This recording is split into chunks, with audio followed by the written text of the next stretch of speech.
ఏం కూర అంత పక్క? టమాటా కూర. టమాటా కూర ఓళ్ళు తింటారు? నువ్వే. ఏం కూర అమ్మా? పప్పు. పప్పు అంటాము. నీకు టమాటా కూర అంటే ఇష్టం కదా? నీకు ఇష్టం లేని కూర అంటేనే టమాటా.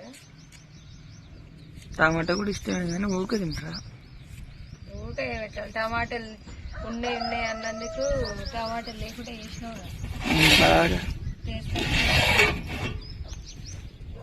ఇవి గయ్యే ఉన్నాయి టమాటాలు. వాడు అన్నం పొయ్యి మీద పెట్టి ఇక్కడ కూరగాయలు కట్ చేస్తున్నా. మాదైతే ఈరోజు ఏం పప్పు రా? మనది పప్పే కానీ పెసరపప్పు మనమే కదా ఇచ్చింది. నాకు ఇష్టమైన పప్పు అంటేనే పెసరపప్పు. నీకెంతమందికి ఏ పప్పు అంటే ఇష్టమో కామెంట్ చేస్తాను. నీకేం